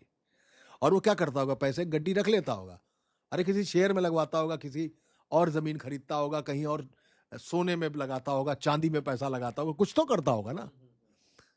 ब्लैक मनी तो ब्लैक इन्वेस्टमेंट में जाएगा ना, तो कुछ तो करता होगा, तो मनी तो मल्टीप्लाई करता ही होगा। मल्टीप्लाई करेगा। अतीक अहमद के पैरेलल ऐसे कौन से आपने ऐसे दुर्दांत क्रिमिनल्स पैरेलल इसी टाइम इसी जनरेशन में जो सबसे dangerous ones, if you want to rank the top criminal, I can't rank, but फिर भी डेंजरस, डेंजर मतलब वाइज अतीक गुंडा था, मुख्तार अंसारी माफिया था। क्या डिफरेंस होता है? गुंडा मतलब किसी से भी उलझ जाएगा ना, अच्छा, किसी से उलझ जाएगा। प्लानर थोड़ी ना होते हैं, ये खुद ही उतर जाते हैं सड़क पे मारने के लिए। अच्छा, ठीक है, माफिया बैठ के काम कर रहा है, प्लानिंग हो रही है, चेले एग्जीक्यूट कर रहे हैं। वो माफिया लेवल, डॉन लेवल का आदमी था अगर कोई, तो मुख्तार अंसारी था। हरिशंकर तिवारी थे जिन्होंने श्री प्रकाश शुक्ला को पैदा किया। उस श्री प्रकाश शुक्ला के लिए कल्याण सिंह ने एसटीएफ बनाई उत्तर प्रदेश में, और श्री प्रकाश शुक्ला मारा गया। जबरदस्त बैलेट किस्म का आदमी था। ददुआ पटेल, 35 साल तक जिसने पाठा के जंगलों में बुंदेलखंड में राज किया, डकैत था, डकैत। जितनी भी सरकारी हैंडपंप भी लगती थी, या पाठा का जंगल मतलब जहां पे तेंदुपत्ता होता है, और इससे तेंदुपत्ता तो पूरे देश में बीड़ी का सबसे बड़ा सप्लायर, वो सारी सरकारी ठेकों में वसूली थी उसकी। फूलन देवी, एक मैसेज है, लाइन में खड़ा करके 20-25 ठाकुरों को एक साथ मार डाला। हालांकि 3 ठाकुर नहीं भी थे उसमें, एक धानुक था, एक मुसलमान भी था, एक और था। Rizwan Zaheer was mafia. और हाँ, ब्रिजेश सिंह, मुख्तार से लड़ते लड़ते ब्रिजेश सिंह हो गए, और ब्रिजेश सिंह से लड़ते लड़ते मुख्तार हो गए। और इसमें जो माफिया मूव है आप जो बता रहे थे, कैसा माफिया मूव? आपने बोला ना कि माफिया है, माफिया का एक एग्जांपल बताइए ना। जैसे माफिया मतलब जिनका एक छत्र राज होता है, जो अपनी सत्ता चलाते हैं। मुख्तार अंसारी का भी ऐसा कोई कनेक्शन था क्या, कैसा? जो ऐसे मूवी में अतीक का दिखाया गया नहीं, उसको? हाँ अरे मुख्तार अंसारी मतलब बहुत बड़ा कैरेक्टर है। मतलब मैं एंटागनिस्ट की बात कर रहा हूं, मैं किसी विलेन की बात कर रहा हूं। मतलब बिगर देन अतीक? अगर मुझसे पूछेंगे तो हाँ। साम्राज्य बड़ा या पहुंच बड़ी क्या? साम्राज्य और पहुंच दोनों बड़ी, अरे बाप रे। और वो बड़ी अच्छी फैमिली से था। उनके जो नाना थे, वो शौर्य चक्र प्राप्त है शायद, अगर मैं गलत नहीं हूं तो शौर्य चक्र प्राप्त है। बड़ी फैमिली से है वो लोग। अच्छा, तो ये थोड़ा माफिया मूव एक बार समझाइए, क्योंकि आपने ये बता दिया कि अतीक अहमद तो गुंडा था, कहीं से भी उलझ गए, तो ऑपोजिट साइड में ये माफिया कैसे ऑपरेट करते थे उत्तर प्रदेश में? क्योंकि ये जो पूरी देखिए आप जो बता रहे हैं सर, ये एक्चुअली शायद ये आप उत्तर प्रदेश के हैं, आपने देखा है इसे, आपने फिर से डॉक्यूमेंट किया, एज अ जर्नलिस्ट रिपोर्ट किया, वी वर मिसिंग। भाई शहाबुद्दीन को आप क्या मानते हैं? He is a mafia turn out in politics. Absolute mafia, absolute mafia. Absolute mafia. तो दे ऑल आर माफियाज। मैं माफिया, अतीक भी है, यहां से गुंडा है वो। Is not like godfather, but Harishankar Tiwari, Mukhtar Ansari was acting like मतलब ये गॉडफादर। चेस की तरह लोगों को बुलाए थे, मोहरों की तरह खेलते थे। हाँ हाँ, ये सारे लोग थे ये माफिया के। और सबके सबसे सक्सेस समझिए सबकी, कि सबने पॉलिटिकल चोला ओढ़ा हुआ था। हाँ, मेंबर ऑफ पार्लियामेंट, सबने एमएलए, पॉलिटिकल चोला ओढ़ा हुआ है, भाई बहन, सब, बीवी। एवरीबडी। तो बहुत माफिया थे उत्तर प्रदेश में, बहुत माफिया रहे उत्तर प्रदेश में। हालांकि अब बहुत कम हो गए हैं, लेकिन एक एक समय था जब पॉलिटिशियंस इनका इस्तेमाल गुंडई के लिए करते थे। बाद में ये पॉलिटिशियन की मजबूती नहीं, मजबूरी हो गए, क्योंकि इन्होंने भी सीटें चाहने लगी अपने भाइयों के लिए, अपनी बहनों के लिए। किसने नहीं दिया टिकट? हर आदमी ने टिकट दिया है सबको, हर पॉलिटिकल तो आप पार्टी। ये कह रहे हैं कि मतलब जो मुझे आपकी पूरी कहानी से एक बहुत इंपॉर्टेंट समरी समझ आई सर, कि ऐसा हो नहीं सकता कि भारत की एजेंसी के पास रिपोर्ट ना हो। पहली बिल्कुल चीज तो ये होगी। बिल्कुल। हम कुछ प्राइमरी कंक्लूजन्स पे पहुंचते हैं। मैं दूसरी भी चीज भी कहता हूं, जी। कि हो सकता है ऐसा हो ही ना, कि इसलिए रिपोर्ट ना हो। नहीं मतलब इंट तो बना होगा, रिपोर्ट नहीं बनी होगी। कुछ होगा तो इंट बना होगा ना। नहीं, इंट भी था तो क्यों नहीं मिला? इंट प्रोसेस नहीं हुआ ना, क्योंकि पता है साहब है, बड़े आदमी है, पावर में। तो पावर में है तो मतलब कोई बचा लेगा, ये कहना चाहते हैं आप? पावर में है तो आपके ऊपर क्या ही एक्शन होगा इंडिया में, चलिए, ये तो हमें पता है। चलिए, कांग्रेस मान लिया, सपा मान लिया, बसपा मान लिया, नहीं करते होंगे। 13 दिन, 13 महीने, 5 साल, अटल बिहारी वाजपेयी की सरकार। 13 दिन 3 बार सरकार आई ना, एक बार नहीं 13 तो दिन की, एक बार 13 महीने की, एक बार 5 साल की। 2014 से मोदी की सरकार है और सेंट्रल एजेंसीज किसके पास है? नहीं तो देखिए, जब आप आईएसआई की बात करेंगे, जब आप लश्कर तैयबा की बात करेंगे, तो आप धूमनगंज के दरोगा से नहीं पूछेंगे कि आपने इसका इंट क्यों नहीं निकाला। अरे कुछ तो मिलेगा, कोई तो क्रॉस बॉर्डर कॉलिंग होगी, या ऐसे ही बात हो जाती थी एजेंट टू एजेंट। राजी फिल्म नहीं चल रही है कि उसने तार वाला उसको दे दिया, वहां से वो मॉर्स कोड में सब भेज रहा है। ऐसा नहीं हो रहा है। जाना आना मिलना, ये भी सब कुछ हो रहा है। या ये भी हो सकता है कि आईएसआई के लिए काम नहीं करता होगा, बट जो इस उस बिजनेस में वो इन्वॉल्व है, ये भी तो होता उसके है ना। तार जा सकते हैं। जिस दिन अतीक मरा है, विद इन 1-2 दिन के। आपका क्या मानना है, वो आईएसआई के लिए काम कर रहा था? नहीं नहीं नहीं, मेरा कैसे मानना हो सकता है? मेरी रिसर्च में कभी कोई आईएसआई सामने नहीं है। अतीक जिस दिन मरा है, हाँ, उसके 1 या 1.5 दिन पहले उसने इस बयान में ये बयान दिया है, जो बयान ऑफिशियल कभी नहीं किया गया, क्या क्या?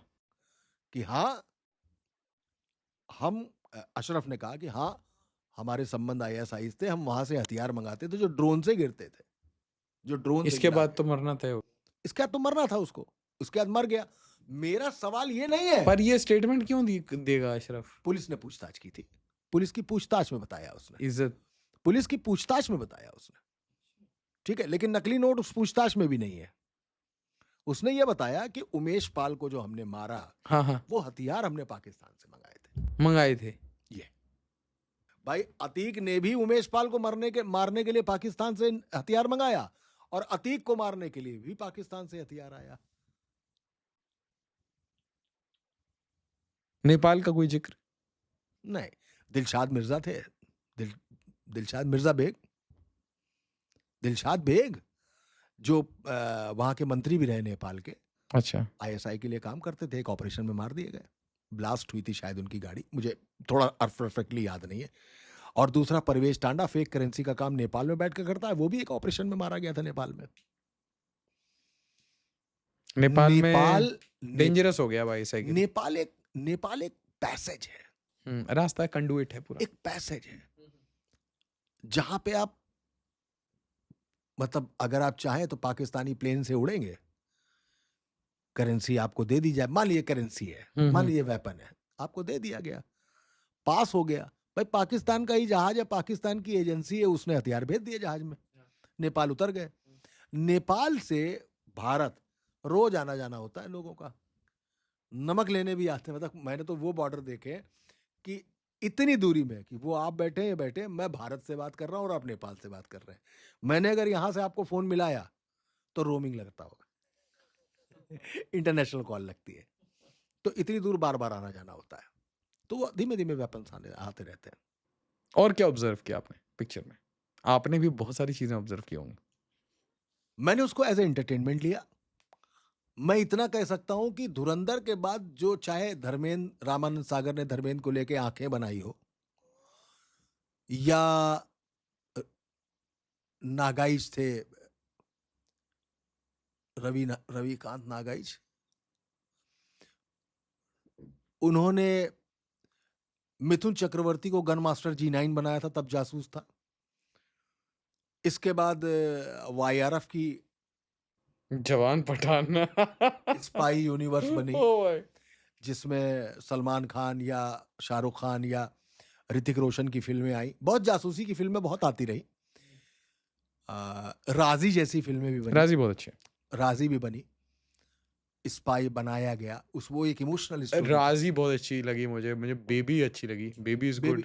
बेबी भी अच्छी थी। ये रियलिस्टिक है थोड़ी, बेबी एंड राजी। लेकिन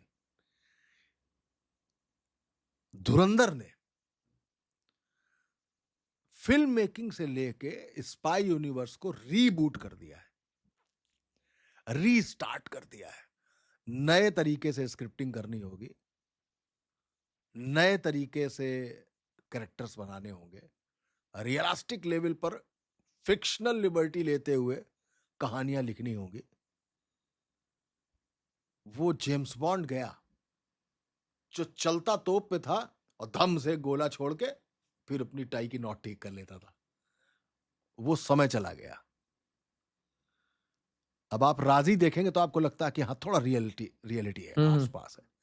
आप धुरंधर देखेंगे तो आपको उसमें एक्शन भी मिलेगा, लेकिन रियलिटी दिखेगी, वो टेक्सचर दिखेगा, वो कलर दिखेगा कि हाँ, ऐसा होता होगा लियारी, ऐसे होते होंगे पाकिस्तानी, इस तरीके से बातें होती होंगी, क्योंकि हमें विजुअली पाकिस्तान वैसा ही दिखता है। आपको आपका बेस्ट सीन कौन सा था? आपका कहीं ऐसा होगा ना, कहीं पे आपको, क्योंकि इस पूरी मूवी में से बहुत सारे मोमेंट हैं जहाँ आप थोड़े टेंस हो गए। मेरा बेस्ट सीन, हाँ, इमोशन, मतलब इमोशन वाइज बताइए, बेस्ट सीन बाद में पूछूंगा। कहीं गुस्सा आया हो थोड़ा ऐसे? इमोशनली सबसे ज्यादा मैं जुड़ा तब हूं जब जसकीरत सिंह रंगी अपनी माँ और बहन के पास फिर आता है। That was the best scene. वो जब लंगड़ाता हुआ आता है, पग पहने हुए, गांव में पहुंचता है, माँ झाड़ू लगा रही है, बहन के दोनों बच्चे खेल रहे हैं और मुंह पे बहन, कट है पूरा। भाई साहब एक मूवमेंट आता है जब वो घर भी देखता है और वापस जाने का रास्ता भी देखता है। That was the most most emotional scene. वो बहुत अच्छा था।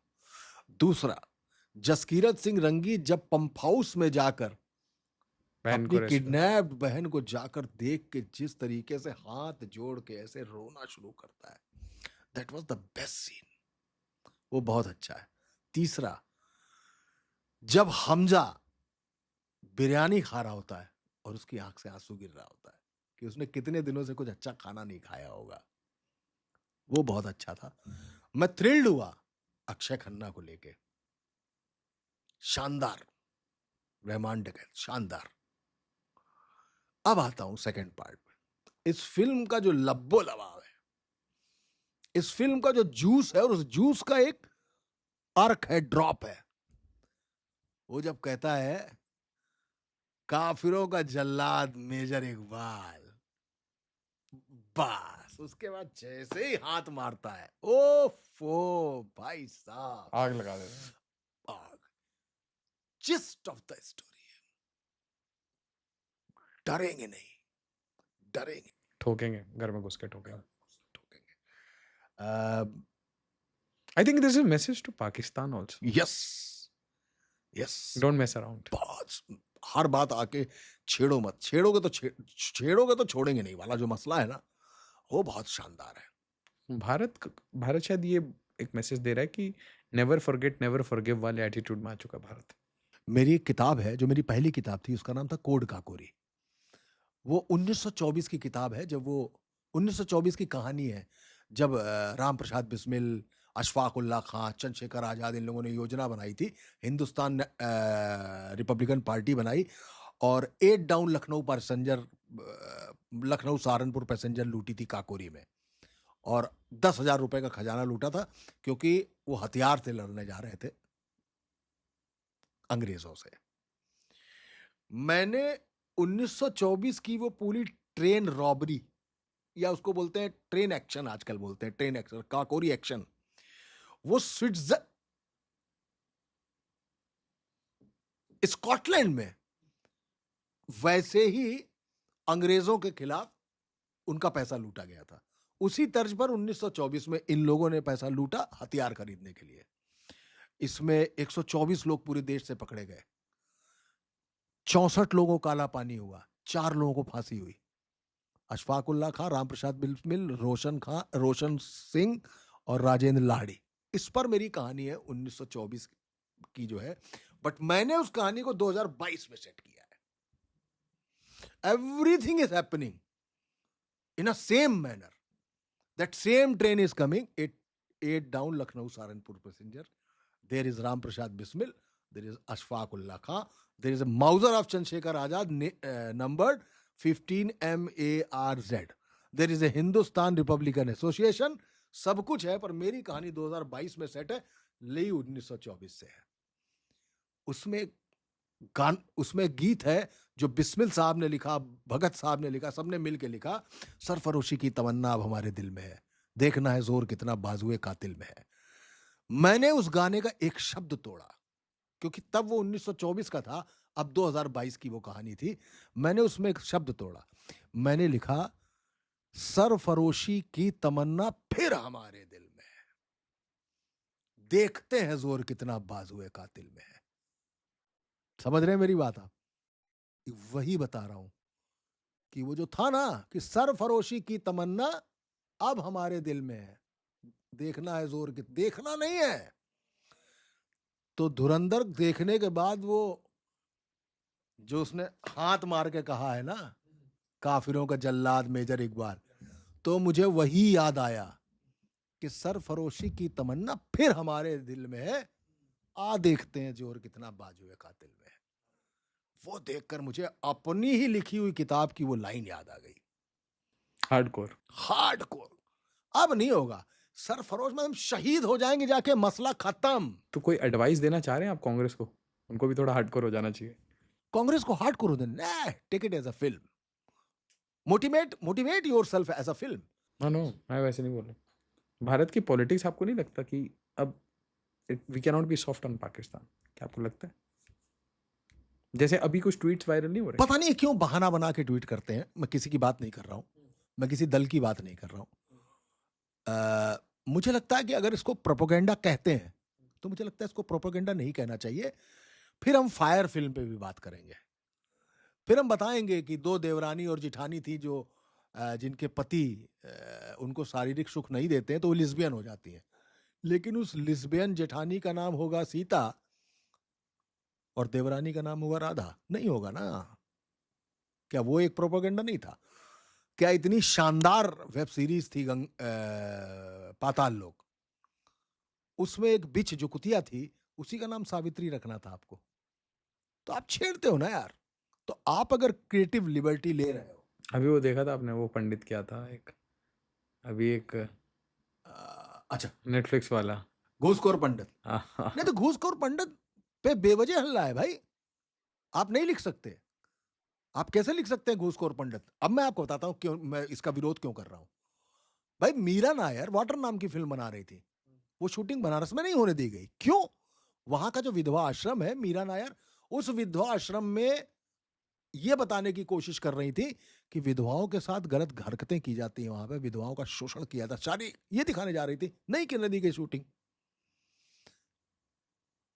अब आपने कहा कि घूसखोर पंडित, विरोध हुआ। हाँ, नहीं होना चाहिए। मतलब होना चाहिए। पूछिए क्यों? नाना पाटेकर, रवीना टंडन की एक फिल्म आई थी जिसका टाइटल था मुस्तफा। सारी तंजीमों ने और मुस्लिम नेताओं ने मांग उठाई कि मुस्तफा कैसे आप टाइटल दे सकते हो यार? मुस्तफा टाइटल आप नहीं, और सही कहते हैं, मुस्तफा उनके भगवान है, कैसे आप टाइटल दे देंगे? अंततः क्या करना पड़ा? उस फिल्म का टाइटल रखना पड़ा गुलाम है मुस्तफा। तो ये हर दौर की बात है साहब, ये हर दौर की बात है। बस बात ये है कि आज की जो पीढ़ी है इसको याद दिलाने की जरूरत है कि घूसखोर पंडित। आज की तारीख इंद्रजाल कॉमिक्स पर फैंटम पढ़ा है कभी आपने? फैंटम पढ़ा है? फैंटम एक जंगल में रहता है जहां गुर्रन है, नारडा नहीं, नारडा तो मैंड्रेक के साथ थी, डायना है, ये सारे गोरे हैं। फैंटम सारे गोरे हैं, लेकिन वो जितने लोग जिस जंगल में रहता, दे ऑल आर ब्लैक्स। अब आप बनाइए ना, रेसिज्म का आरोप ना लग जाए तो बताइएगा। अब आप मोटू पतलू नहीं बनावे, किसी को मोटू और किसी को पतलू आप कैसे कह सकते हैं? नहीं कह सकते। तो अगर नहीं कह सकते हैं तो ये इसलिए नहीं बना हुआ है कि आप किसी पंडित को घूसखोर पंडित लिख देंगे और बात नहीं होगी। आप किसी मुस्तफा नाम को गुलाम मुस्तफा करना ही पड़ेगा आपको। तो I am in support with that. एक आज पोस्ट देखा सर मैंने, आप बताइएगा इसके ऊपर, अपनी टिप्पणी करिए।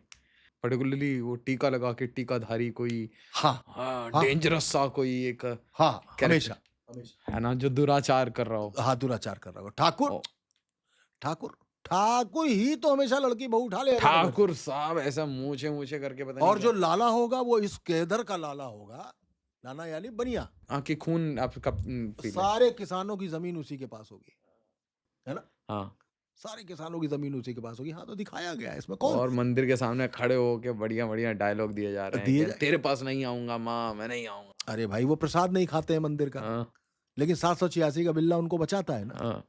मैं ये नहीं कह रहा, तो ये पूरा जो सिस्टम है, मैं मैं इसमें ऐसे पूछ रहा हूँ, आप दूर से आइए, मतलब look it from not as an Indian, अब इसको एज अ इंटेलेक्चुअली इसको डाइसेक्ट करिए, चल क्या रहा था दूर से। प्लीज कीप इट वेरी, मतलब यू बी आउटसाइड प्लीज, बाहर से देखिए चल क्या रहा था ये। बिल्ला नंबर 786, मैं मंदिर नहीं जाता, मैं, तुम जाओ माँ मैं नहीं जाऊंगा, है ना। आज खुश तो बहुत हो गए तुम, आज खुश तो बहुत हो गए। मेरी माँ ने तुम्हारी चौखट रगड़ रगड़ के खराब कर दी। आज खुश तो बहुत हो गए, मेरी माँ मुझे लौटा दो, है ना। हाँ ऐसा है पार्टनर, हर चीज एक नैरेटिव घड़ने के लिए होती थी। नवरत्न होते थे हर दरबार में, वो उस देश काल और परिस्थिति के हिसाब से रचना करते थे। तब वो किया जा रहा था, अब ये किया जा रहा है। तब उस समय का नैरेटिव ये गढ़ने की कोशिश थी, अब इस समय का नैरेटिव ये गढ़ने की कोशिश थी। इंदिरा गांधी के टाइम में आईएस जौहर की एक फिल्म आई थी नसबंदी, और नसबंदी संजय गांधी यानी इंदिरा गांधी के पुत्र द्वारा चलाई गई योजना थी कि इस देश की जनसंख्या कम करने के लिए पुरुषों की नसबंदी कर दी जाए। और बताते हैं पकड़ पकड़ के नसबंदी की जा रही थी उस जमाने में। तब एक फिल्म आई नसबंदी, उस फिल्म पे बैन लगा था, बैन लगाया, क्योंकि एंटी एस्टैब्लिशमेंट थी फिल्म वो। तो कोई ये ना कहे कि अब नहीं होता है। एक फिल्म आई थी आंधी, सुचित्रा सेन संजीव कुमार की, वो इंदिरा गांधी की स्टोरी थी, उसमें कैरेक्टर ही हूबहू इंदिरा गांधी की तरह लगता है। वो फिल्म बैन लगाई गई। किशोर कुमार ने आकाशवाणी पर बुलाया गया, उन्होंने गाने से इनकार कर दिया, तो आकाशवाणी के जो गीत थे उनमें किशोर कुमार के गाने बैन कर दिए गए। तो ये हमेशा हुआ है, ये अब भी हो रहा है। आज से 50 साल बाद जब हम फिर कभी बैठ के चर्चा कर रहे होंगे, तो इस समय की भी गलतियां हमें दिखाई देंगी कि ऐसा तो नहीं कि किसी फाइल्स में या किसी स्टोरीज में या किसी चीज में हम एग्जीगरेशन कर रहे हो। तो ये हर काल में हुआ है। काल तो सिर्फ एक ही ठीक था, जब अकबर के जमाने में कन्वर्जन्स बिल्कुल पीक पर थे। उस समय बनारस के घाट पर बैठकर तुलसीदास ने रामचरितमानस लिखी और एक हीरो क्रिएट किया, सिर्फ इसलिए, लड़ने के लिए नहीं, कॉन्फिडेंट रहने के लिए कि मर्यादा में रहिए, भगवान सब ठीक करेंगे। वो दरबारी नहीं बने। अकबर के मुगल काल में उन्होंने रामचरितमानस लिखी, which is the best book I have ever read, the best screen play of India, the best drama, the best action packed कहानी रामचरितमानस, बेस्ट कहानी।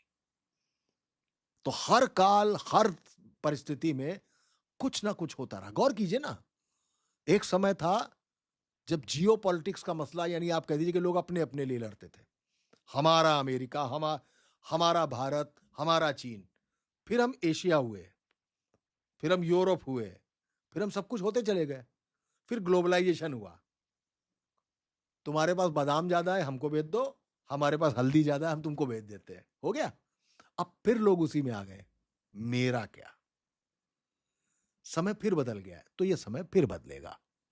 और फिर 50 साल बाद जब हम बैठेंगे, तो आज 786 के बारे में बात कर रहे हैं, किसी फायर के बारे में बात कर रहे हैं, किसी आंधी, किसी नसबंदी के बारे में बात कर रहे होंगे, तो कल हम केरला स्टोरीज, कश्मीर फाइल्स, धुरंधर पर भी बात कर रहे होंगे। और तब लगेगा क्या उसमें कुछ गड़बड़ी की गई थी। तो क्या गड़बड़ी हुई कश्मीर फाइल्स में? नहीं, मैं नहीं कह रहा हूं कोई गड़बड़ी नहीं की गई। मान लीजिए कल के पर्सपेक्टिव से फिर से आप बाहर निकल जाइए सिस्टम से, निकल गए, है ना। आप तो एक intellectual, as an intellectual, as a thinker, you have to come out. Now you are 10 years ahead। हाँ आप हाँ, देखिए कश्मीर फाइल्स को, बंगाल फाइल्स को। नहीं, कश्मीर फाइल्स बिल्कुल बेहतरीन पिक्चर थी। कश्मीर में जो हुआ बिल्कुल सच दिखाया गया, उसमें कोई ऐसी बात नहीं थी। वो प्रोपेगेंडा मूवी ने, प्रोपेगेंडा क्या होता है, आपके हिसाब से ना लिखी जाए तो प्रोपेगेंडा है। नहीं, मैं तो बस ये पूछ रहा हूँ कि क्या ये जो हुआ है हिस्ट्री में, कुछ भी ऐसा हुआ है, कांड हुआ है, मान लो कोई एग्जांपल लेते हैं, मान लो पंपोर मैसेकर या कोई भी एक जगह कुछ गलत हुआ है, जैसे कि आपने उस टाइम में इंदिरा गांधी जी के असैसिनेशन की बात, बिल्कुल, अरे जैसे कसाई बाड़ा लिखी खुद मैंने। These are historical things, right? हाँ इनको फैक्ट बेस्ड एटलीस्ट इन्फॉर्म तो करना चाहिए कि ऐसा हुआ है, हाँ, ठीक बी है, अवेयर अबाउट इट। ठीक है, हमको इन्फॉर्म कर दिया गया। नहीं, बट किताबों में मतलब मैं इस चीज़ से मैं आगाह कब हुआ, मैं आप सोच के I learn about this when I was 24, मैं स्टार्ट में प्रिपरेशन फॉर सिविल सर्विसेज, तो उस टाइम में जब हमें टेररिज्म का चैप्टर पढ़ा रहे थे, तो होता है थोड़ा ज़्यादा इंटरेस्ट आया मेरे को, तो मैंने कहा वाइल्ड फिल्म्स इंडिया की 1990 की आ, एक वीडियो देखी, मेरे वो हो गया मेरा, मतलब क्या कश्मीर फाइल में कुछ भी नहीं दिखाया, वाइल्ड फिल्म इंडिया देखिए, वो जो नारे हैं वो सब जो रॉ ची फुटेज थी वो बहुत डेंजरस है। ठीक बात है, बिल्कुल डेंजरस है। उसको दिखाया गया, दिखाने की लिबर्टी होनी चाहिए, डॉक्यूमेंट्री तक नहीं थी हमारे पास दिखाने में। के लिए बिल्कुल कश्मीर फाइल बननी चाहिए थी, बिल्कुल धुरंधर बननी चाहिए थी। नहीं मतलब धुरंधर और कश्मीर फाइल दो अलग जॉनर है, मतलब नहीं हो गया जॉनरा अलग, मैं तो फायर को भी उसमें शामिल कर रहा हूं। फायर का जॉनरा अलग नहीं था क्या? वाटर का जॉनरा अलग नहीं था क्या? दीवार में 786 और कुली का 786 अलग नहीं था क्या? सब कुछ था क्या ऐसी आज? कौन सी मूवी आई है, जैसे एक तो आपने बोला कि कश्मीर फाइल, एक एक करके बोलिए ना, मैं वो थोड़ा मैं भी सोच रहा हूँ क्योंकि मैंने कितना देखा है, जैसे Kashmir file you like it, yes, 10 years later also you like it? वो तो ट्रुथ है। I think some stories need to be told, वो जैसे आपने, मुझे ऐसा लगता है it's a very daring thing to even talk about Atiq, हाँ इट्स अ वेरी डेयरिंग हाँ, थिंग बहुत लोगों ने मना किया, कि क्यों किताब लिख रहे हो बहुत इनके। लोगों ने मना किया, जी। तो लिखी। जी। तो मतलब मुझे ऐसा लगता है कि जो लोग ऐसा लिखते हैं या मूवी बनाते हैं वो बहुत डेयरिंग काम करते हैं, स्टोरीज विच आर अनटोल्ड और जिसे सप्रेस किया गया है। देखिए, सत्य पर जुड़ी कहानी लिखी जाएगी तो वो रिचर्ड एटनबरो की गांधी होगी। फिक्शनलाइज नहीं है वो, नॉन फिक्शन है, पर पूरी फिल्म है, ऑस्कर जीत चुकी है। किसी हिंदुस्तानी में दम नहीं था कि गांधी पर फिल्म बना पाता। एक अंग्रेज ने ही वो फिल्म बनाकर दिखाई। हम उस हिस्ट्री में नहीं जा रहे। आज हम बताने की बहुत अच्छी अच्छी स्टोरीज बनी, पृथ्वीराज चौहान बनी, राम सेतु बनी, छावा। छावा बनी, तानाजी सूले बनी, भगत सिंह बनी, आ, कश्मीर फाइल्स बनी, केरला स्टोरीज बनी। केरला स्टोरी क्या पूरा हम ठीक थी। प्रोपेगेंडा? काहे का प्रोपेगेंडा? आप मानते हैं अरे कोई? केरला हाई कोर्ट का फैसला था, उसमें लड़कियों के संग लव जिहाद का पहला शब्द ही केरला हाई कोर्ट ने यूज किया था, तो तब से लव जिहाद आया है। उसमें कौन सी गलत कहानी थी? नहीं, एक ना वर्ड है यूके में, ग्रूमिंग गैंग करके, हम्म, इंडिया में उसे लव जिहाद कहा जाता है। हम्म। ये मतलब अगर कनेक्ट करेंगे, नहीं होगा, लव जिहाद नाम की चीज नहीं थी क्या? है, बिल्कुल है। तो जो सच्ची चीजें, जो तथ्य हैं, अरे बहुत सारे, मिल्खा सिंह भी तो बनी। अनकंफर्टेबल हैं चीज़ें, इससे क्या सोसाइटी डिवाइड होती है? आप मेरे को ये बताइए क्या इससे। सोसाइटी, हाँ। एक पर्टिकुलर सोसाइटी के खिलाफ हम्म। एक माहौल तो बनता है, माहौल बनता है। बनता है। हम ये दिखाएंगे, हम ये दिखाएं ना कि मेरी जंग वाला ठकराल, दामिनी वाला मल्होत्रा, गदर वाला अशरफ अली, ये अगर एक विलेन दिखाते हैं, हम एक करेक्टर के आसपास फिल्म लिखते हैं, तो घायल वाला सन्नी देओल पैदा होता है, घातक वाला डैनी बनता है, और दामिनी का मीनाक्षी शेषाद्री बनती है, जब एक विलेन है। हम जब ये दिखाने की कोशिश करते हैं कि एक पूरी कौम सिस्टमाइज है वो करने के लिए, तो हम पूरी कौम पर सवाल खड़े कर रहे होते हैं। ये असर डालता है, ये गलत है, ये नहीं होना चाहिए। जैसे तो अभी एक आपने मिनट, अभी अब मान लीजिए, अब जैसे 100 लड़के हैं, 100 लड़के हैं कहीं पे एक क्लासरूम में, 100 में मान लो 60-70 लड़के काम कर रहे हैं, कांड कर रहे हैं, स्टोरी हम टेलिंग कर रहे हैं, तो कैसे हम मतलब बाकी 40 को क्या हम मतलब एकदम वो बता दें, मतलब क्या बता दें? कि they are the few good man, उन्हीं के ऊपर मूवी बना दे कि वो पॉजिटिव हैं, बहुत बहुत प्यारे हैं, मतलब द मैं ये पूछना चाह रहा हूँ कि where I find it wrong, obviously आप यहाँ पे प्रोपेगेंडा है और ये है, इसके आर्ग्यूमेंट्स बिल्कुल आएंगे और वो लेजिटिमेट है, क्योंकि जिसका जो आर्ग्यूमेंट है वो सही है, कि हाँ इससे एनिमिटी हो सकती है, हाँ इससे सोसाइटी में दरार आएगी। बिल्कुल आपकी बात सही है। मैं ये पूछ रहा हूँ कि जैसे एक एक्चुअल इवेंट में मान लीजिए 5 लोगों को, 50 लोगों को, 100 लोगों को मारा गया, दुष्कर्म किया गया, अब इसकी कहानी भी नहीं बता सकते क्या? बिल्कुल बताएंगे, बिल्कुल बताएंगे। तो बिना कश्मीर फाइल पे मैंने सवाल उठाया क्या? कश्मीर फाइल पे सवाल उठाया गया? मेरे को पता है क्या लगा अजीब, कश्मीर फाइल इतनी छोटी मूवी क्यों थी? बहुत छोटी मूवी लगी मुझे। वो मतलब जैसे उरी है, उरी में बहुत मेहनत की गई, धुरंधर में बहुत ज़्यादा मेहनत की गई। सर पैसा था, बैनर है, समझिए ना, एक्टर्स हैं। नहीं सर, वही मतलब वो वो सच अगर जान जाएंगे तो ऐसा तो है नहीं कि वो उस डायरेक्टर की स्टोरी पर कोई हाथ रखने को तैयार नहीं होगा ना।